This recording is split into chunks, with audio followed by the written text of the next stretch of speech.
Le mariage au poulailler.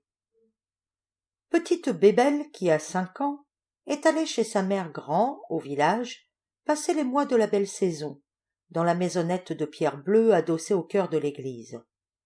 Elle est au paradis, et d'ailleurs ne se fait point faute d'y mettre tout le monde à ses côtés. La voilà amoureuse du gamin du cloutier, le petit Pierrot aux joues rouges, et l'impudique le lui ayant dit déjà, à présent le lui répète. Pierrot, béat, dont la bouche est fendue aussi franchement large qu'un potiron dont on a coupé une côte, se laisse faire. Avec une avidité indolente, il s'assied dès que Babette l'approche et engouffre les friandises dont son ami le gorge. Comme la grand-mère tient, dans une étroite pièce de sa maison, une petite boutique aux parfums variés de savon vert et de cassonade, il y a, entre les bocaux et la bouche du gamin villageois, des fuites. Ayant aujourd'hui reçu au dessert une orange, Bébelle, dont le cœur est vaste plus que le ventre, y a ingénument piqué dans la peau, de l'orange diantre, des morceaux de sucre blanc à la manière de cabochon. Elle va l'offrir à Pierrot et lui dit « Pierrot, puisque tu es mon cher fiancé d'amour, sais-tu quoi? Nous allons nous marier. » Le gamin suce le jus délicat du fruit rare, et les yeux consentent. Bébelle continue. « Nous allons nous marier. Voilà déjà mon voile blanc. Tu crois que c'est un morceau de rideau de tulle?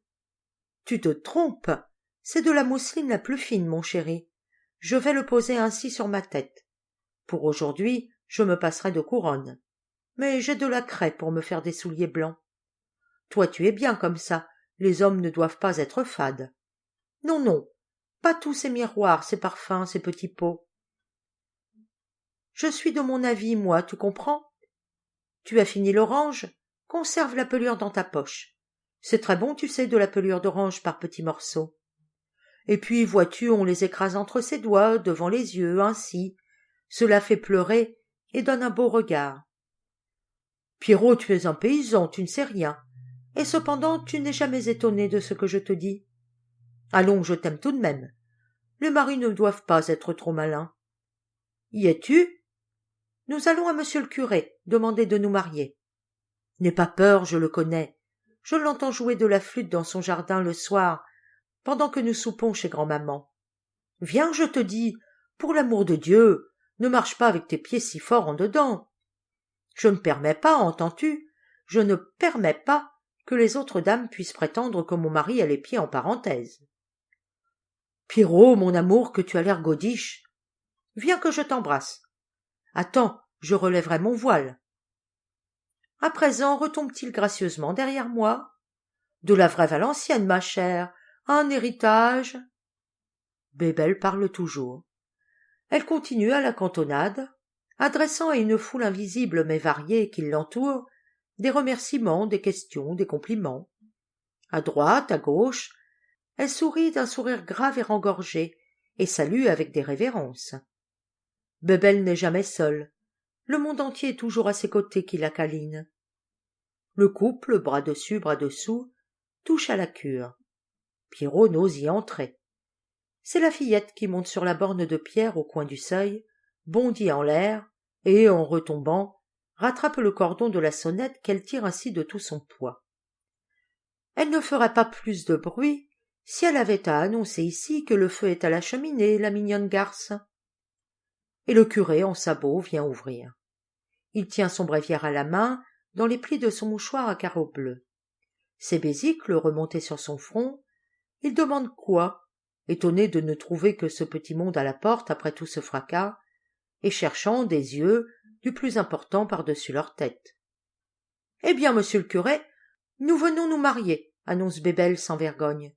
« C'est Pierrot le mari et moi la dame. » Notre curé est justement d'avis qu'il faut marier les filles avant qu'il soit trop tard. On le lui a maintes fois entendu prêcher en chaire. « Bravo, s'écrie-t-il. Par saint Christophe, voilà une chose qui me réjouit, mademoiselle Bébelle. Entrez avec moi, mes enfants. Ce sera tôt fait. » Il va à l'armoire de sa cuisine, monsieur le curé, tire d'une boîte 2 pommes figotées de la provision de son ménage, les tend aux fiancés et leur dit c'est pour manger. À présent, vous êtes mariés. Récitez pieusement vos prières ce soir et obéissez à vos parents. Au revoir, mes enfants.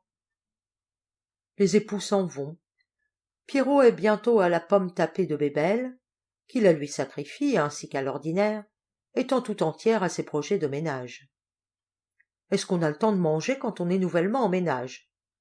C'est ceci à clouer, c'est cela à raccommoder, les roulettes de store, les contributions, les cuirs de robinet.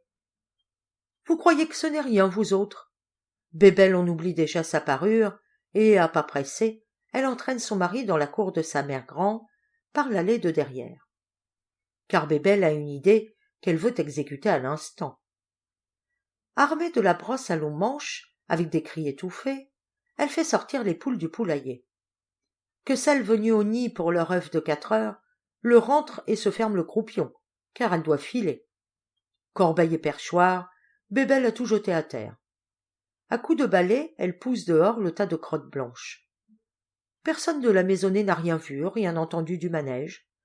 Bébelle est chez elle, Pierrot installé, et la porte refermée sur le jeune couple. Et quelle jolie maison! Un toit avec des fentes où l'on voit le ciel. Un plancher, une porte munie d'une mignonne béette en guise de fenêtre, des murs, des coins. Quelle jolie maison! Quand le propriétaire viendra, complote Bébelle à haute voix, nous lui demanderons d'ajouter 2 ou 5 étages à la maison, un jardin avec un jet d'eau, un étang plein de poissons, et le gaz partout. Les propriétaires, vois-tu, mon chéri, il faut les secouer, les harceler, leur demander le bras pour avoir le petit doigt. Cependant, Pierrot ne sonne mot. Pierrot se gratte. Assis dans un angle de la nouvelle habitation, il est fiévreusement occupé à atteindre de ses 10 ongles les parties les plus difficilement accessibles de la peau de son corps. Ses mains courent pour être sur lui partout à la fois. Hélas, elles n'y parviennent pas. Et Pierrot grince des dents, rue, s'empoigne à même sa jaquette, se secoue comme une bouteille de jus de réglisse. Bébelle a peu de temps de reste pour s'en inquiéter. Il lui faut ranger dans sa demeure ce qui représente le lit, la table, les chaises et les armoires. Sa petite personne lui démange aussi, mais ses mains étant occupées ailleurs, elle se soulage en se raclant du pied et en se remuant comme un chien qui sort de l'eau. Il y a tant de besogne ici. Elle prend enfin pitié de Pierrot qui trépigne et mugit. Avec décision, elle le couche à 4 pattes, et, le saisissant par sa veste en plein d'eau, à 2 poings elle le frotte et l'étrille. Et le mari ne dit pas que ce soit trop. Au contraire, sur ses mains et sur ses genoux, il s'enlève et cabriole, pour aider à celle qui le pétrit. Quand tout à coup, la folie s'empare de la ménagère. Elle bondit dehors, abandonnant Pierrot par terre. Et aussi vite qu'avec toutes les souris du grenier à ses jupes, elle se précipite dans la maison, se roule sur le carreau, au pied de sa bonne vieille maman ahurie. « Grand-mère, oh, gratte-moi, pour l'amour de Dieu, grand-mère! Ici, là, partout! Plus fort, grand-mère! Grand-mère, te dis-je! Oh !» Il a fallu déshabiller Bébelle pour venir à bout de la myriade de jolis petits poux de poules dorées qui la couvraient comme des taches de rousseur. On l'a plongée dans le tonneau à lessive, et grand-mère, ses lunettes rondes sur le nez, les manches du caraco retroussées sur ses bras jaunes maigres, la plaque de savon vert, les yeux fixes et serrant la bouche de toutes ses forces. Enfin curée, Bébelle court sur le préau. Par la fenêtre, Bébelle voit dans la maison du forgeron Pierrot, baignant au cuvier que sa mère épouille en ronchonnant. Bébelle contemple son mari tout nu, au visage rouge, rond, et qui tient des 2 mains le bord glissant du bassin de bois pour résister à la frotter. Pierrot abasourdi encore des suites de son mariage. Et Bébelle, le nez écrasé à la vitre, tend déjà en son esprit de nouveaux filets à Pierrot l'innocent que son ventre conduit.